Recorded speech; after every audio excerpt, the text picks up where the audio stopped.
Сәлеметсіңдер ме балалар? Дүниетану сабағын бастаймыз. Бүгін біз сендермен жаңа бөлімнен танысамыз. Ол бөлімнің атауы менің мектебім деп аталады. Бұл бөлімнің мақсаты сендер мектеп өмірі туралы білетін боласыңдар. Мектепке баратын қауіпсіз жолды таңдап үйренесіңдер. Мектепте жұмыс істейтін адамдармен танысасыңдар және жаңа достарды табасыңдар. Кәне балалар, кішкене ой қозғау болсын. Мен сендерге жұмбақ жасырайын, ойланайық. Білімнен мол сиясы, балғындардың ясы. Кәне ойланамыз. Жарайсың балақай. Бұл жұмбақтың жауабы мектеп. Сонымен балалар, бүгінгі жаңа тақырыбымыздың атауы мен және менің мектебім деп аталады екен. Бұл сабақтың мақсаты өз мектебің туралы білетін боласың және кітапханадан кітап алып оқуды үйренетін боласың. Біздің мектебімізге тағы да бота қонаққа келген екен. Ол тағы да құр келмей 4 жаңа тірек сөзін ала келіпті. Ол тірек сөздеріміз мұғалім, кітапханашы, аспаз және дәрігер деп аталады. Бұл сөздердің барлығын сабақтың өн бойында пайдаланатын боламыз. Мына суреттерге зер сал. Олардың бір-бірінен қандай байланысы бар? Кішкене ойланып көрейікші. Я, балалар, дұрыс айтасыңдар. Мұнда мектеп, оқушы, мектепке қажетті құрал жабдықпен кітаптар берілген екен. Бұлардың барлығы біздің білім алуға қатысты суреттер. Ал сол білім алатын орданы не деп атайтын ек? Жарайсыңдар балалар. Әрине мектеп деп атаймыз. Олай болса, өз мектеп гимназиямыз жайлы кішкене мағлұмат бере өтейін. Біздің мектеп гимназия 2 қабатты әсем ғимарат. Мектебімізде сыныптар өте көп. Және спорт залы, салтанат залы, кең асханасы бар. Сырт келбеті де өте әдемі. Ауласында түрлі жеміс ағаштары, шырша ағаштары және көздің жауын аларлықтай әдемі гүлдер бар. Біз осындай мектебімізбен мақтанамыз. Келесі кезек ой бөліс айдарында. Мектебің мынау классың, осында 10 жыл тұрасың, тарыдай болып кіресің, таудай болып шығасың деп жырлаған ақиық ақын Мұқағали Мақатаевтың осы бір өлең шумағына өз ойыңды, пікіріңді қоса қойшы. Бәрекелді, жарайсыңдар балалар. Ендеше мен де кішкене мағлұмат бере өтейін. Ал сен мұқият тыңдай ғой. Мектеп осы бір сөзде үлкен мән мағына жатыр. Осы бір сөзден біздің бүкіл өміріміздің алғашқы баспалдақтары басталады. Кімге де болса 11 жыл білім берген, адалдыққа, кішіпейілдікке, мәдениеттікке үйреткен, болашаққа жолдама беретін алтын ұя мектебі қымбат. Біздер үшін өміріміздің алғашқы қадамы басталған жер әркез кімге болса да ыстық. Мектепте балалар тәлім-тәрбие, білім алады. Адам қанша жыл өмір сүрсе де, қандай іспен айналысса да, өмірдегі ең ұмытылмас сәттер болып, мектепте өткізген уақыт деп ойлаймын. Мектеп білім айдынындағы үлкен кеме. Осы кемеде 11 жылды әр бала өткізеді. Мектеп табалдырығын тарыдай болып аттап, таудай болып шығады екен біз балақай.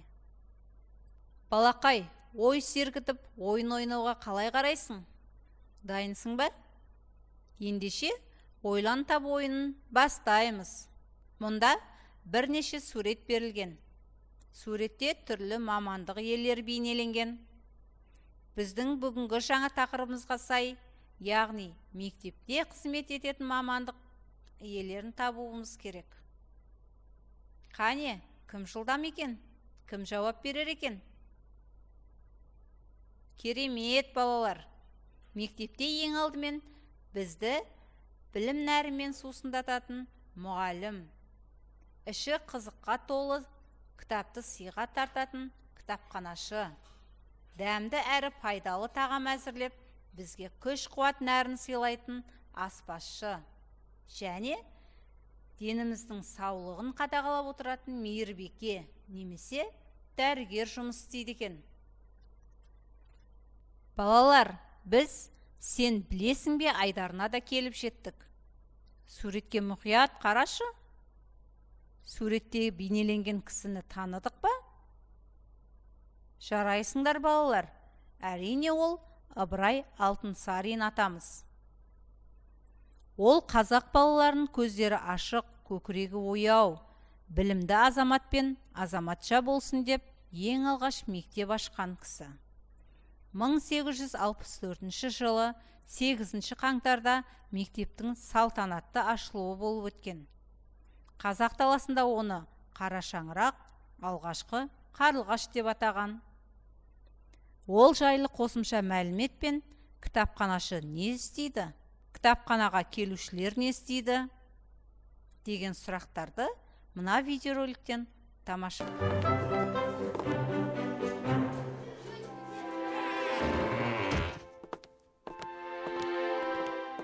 Зәуреш апай, біз келдік. Ешкім жоқ сияқты. Мынаны қара.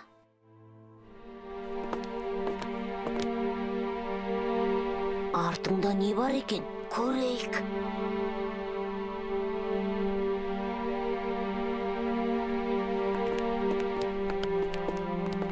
Мәссаған!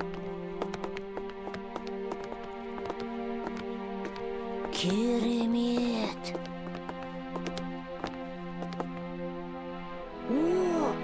Мынаны қара, Сағдат!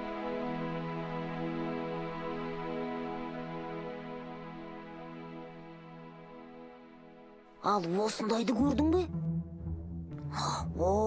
Күшті екен! Келдіңдер ме қарақтарым? Зәуреш апай, қайдасыз?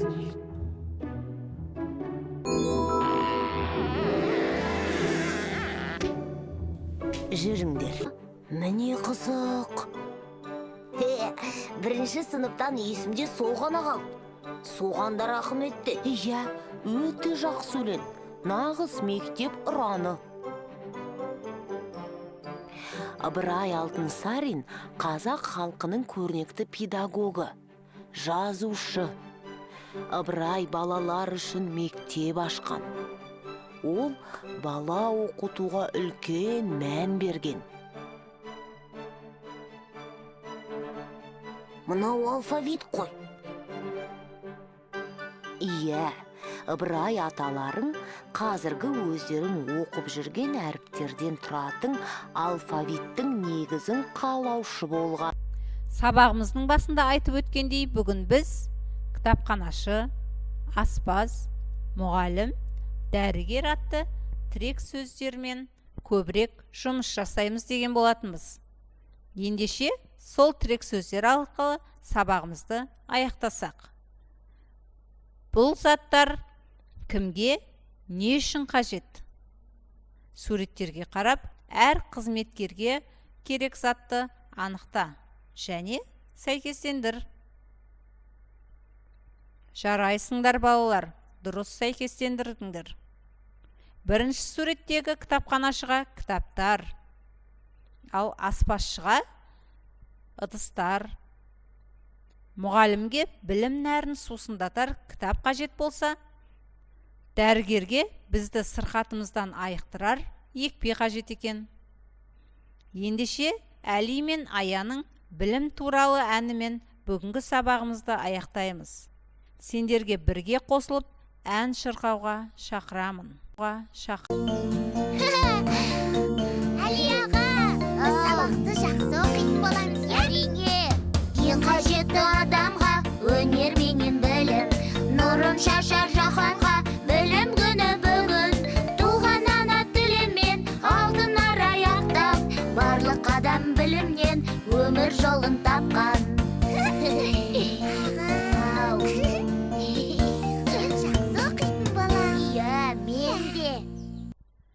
Балалар, бүгінгі сабағымыз өз мәресіне жетті. Сендерге бүгінгі сабағымыз ұнады деген ойдамын. Егер сабақты жақсы түсінсең, бірінші қуанып тұрған смайликті, ал егер толық түсінбесең, екінші смайликті таңда. Балалар, келесі кездескенше сау болыңдар.